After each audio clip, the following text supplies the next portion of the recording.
Rebel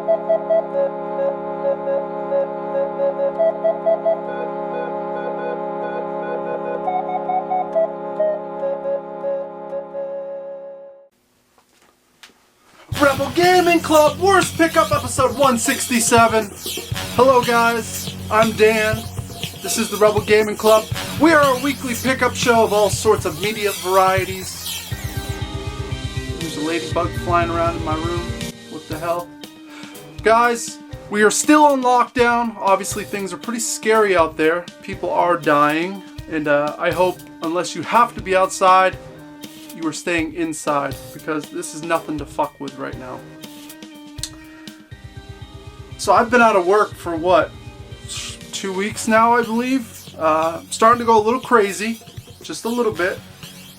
But what I've been doing is I've been trying to stay busy. I've done stuff that I've been putting off for a long time. Like I restrung my 12-string acoustic guitar. Trust me, restringing an acoustic guitar is kind of a pain in the ass, but when you have 12 strings on it, even worse.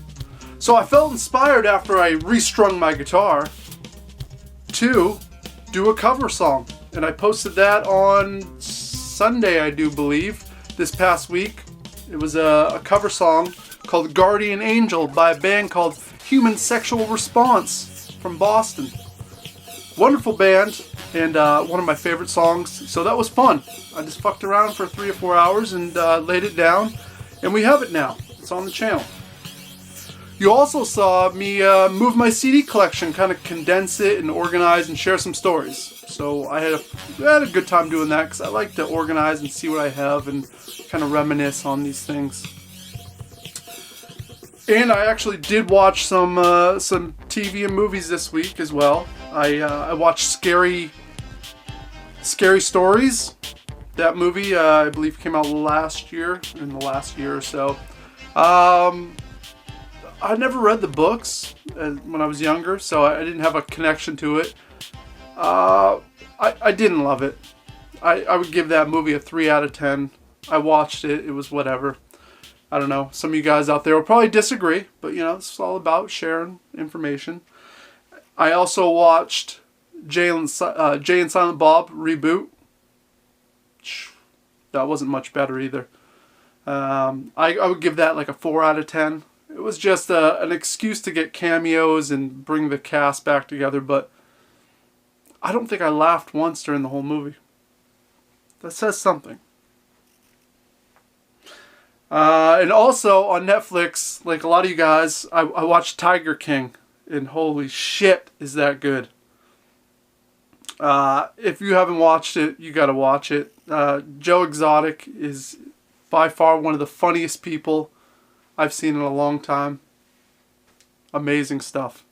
So that's pretty much what I've been doing. What are you doing? What movies? Let me know down below, because, you know, I want to know. Podcasts, show, what are you watching? I mean, I'm watching Jersey Shore as well, but that's a given. That's always.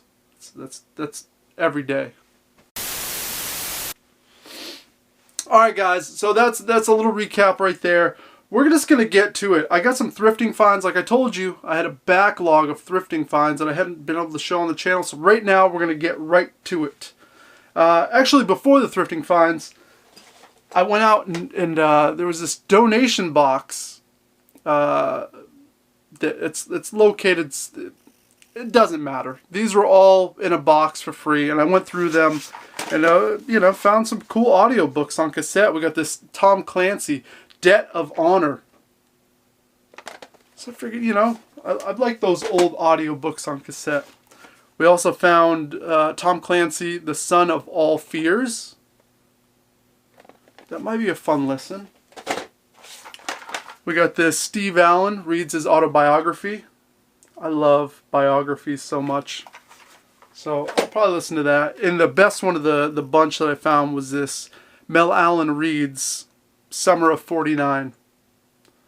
I love old baseball. And Mel Allen, I don't know, a lot of you guys probably don't remember him unless you're, I would say, at least 38 years old, because he did a show once a week on Saturdays, I believe, called This Week in Baseball.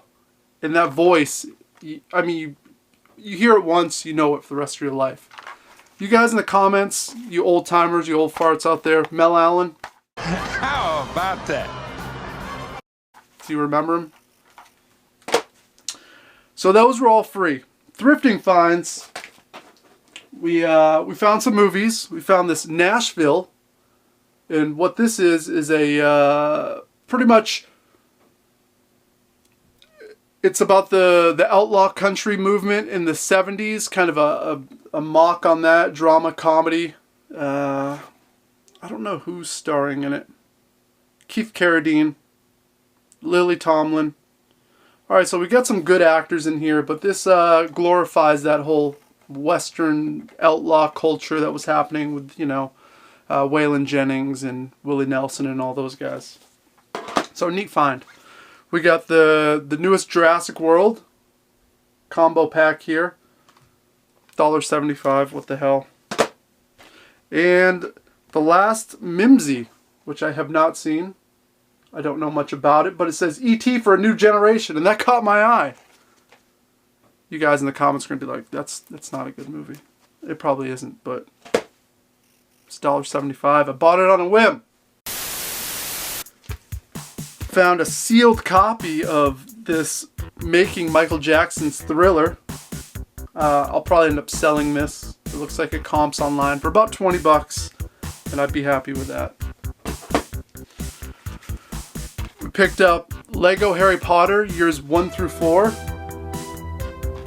I don't know why I even bought this. I have it already. I thought it traded into GameStop for a little bit more, and it does not. It was for a while there. Found a couple books. We got What's Next, Charlie Brown. And we also got The Deadly Dwarf, this Doc Savage series. There was a ton of these books. I wasn't really familiar with this series, but it looks like something from the 60s, kind of a action sci-fi adventure kind of thing. You know what? Maybe we should do a little deeper research into this right now. Figure out a little bit more about this Doc Savage. Alright, so I've just done a little reading. Doc Savage was originally published in pulp magazine in the 30s and 40s. He would appear in radio, movies,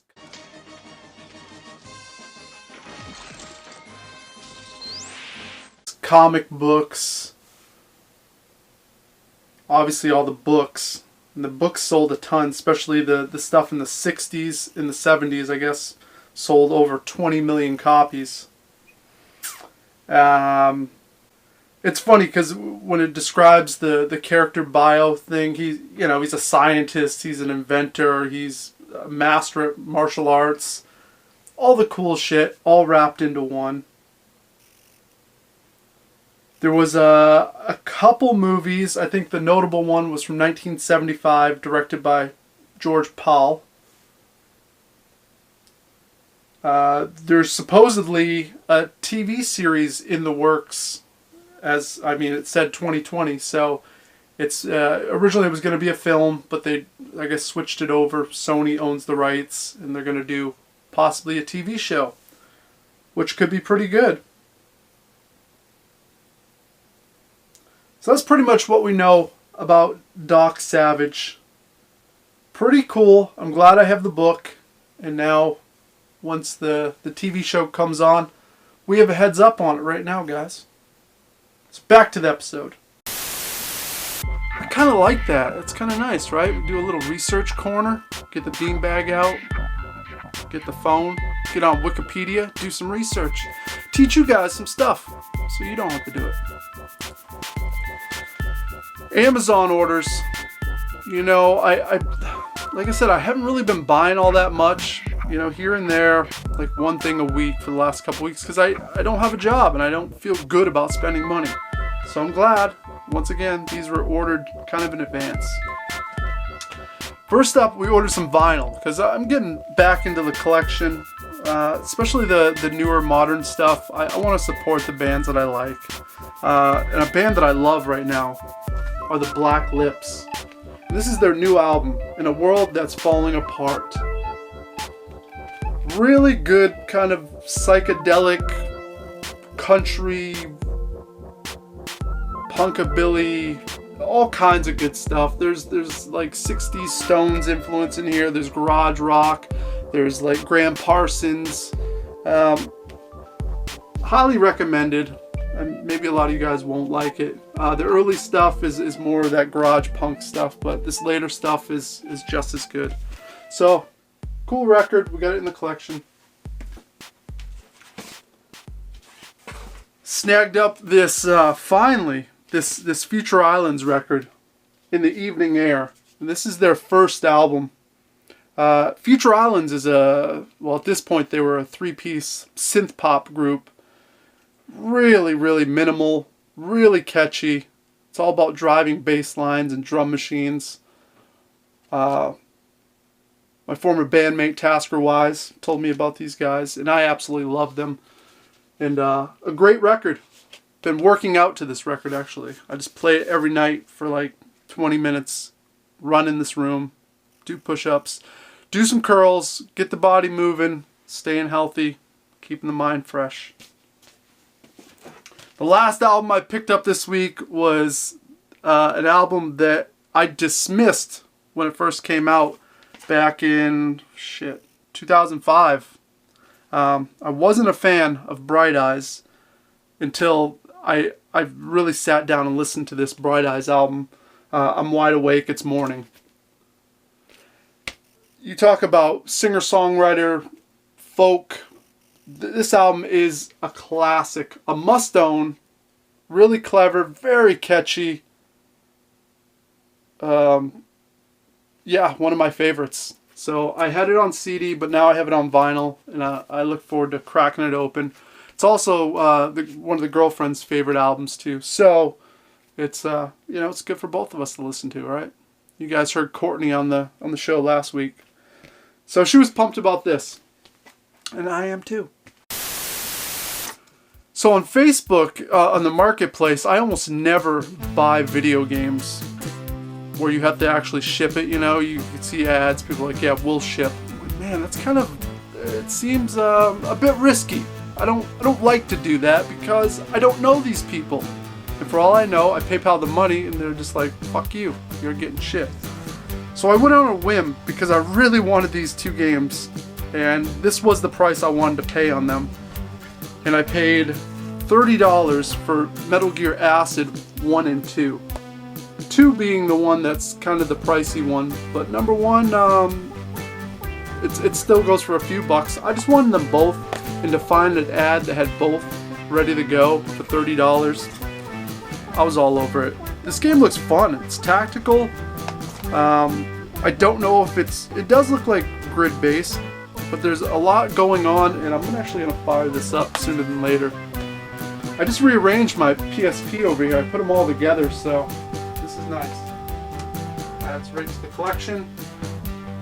And the funny part was, I guess I ordered it from this guy who has a YouTube channel called Real Life Arcade. And I think I'm friends with him on Facebook, and I think his name's Wesley. I want to say out of Cincinnati, Ohio. So I'm sure a lot of you guys are familiar if you're in that area of this guy because he has a shop. So what are the chances? I guess that was from their shop. You know, is there anything that you guys really want, like physical media, and you just put it off for possibly years because you're like, God, I just don't like that price. I don't feel comfortable with it. And then eventually you're just like, you know what? I don't give a shit. I need to have that in my life, in my collection. Here's one item.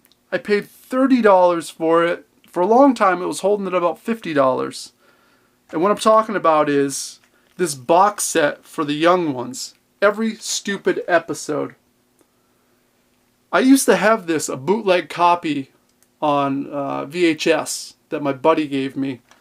But now I have a physical copy. This was a show in the BBC in the 80s that was about four dudes kind of living in a flat together.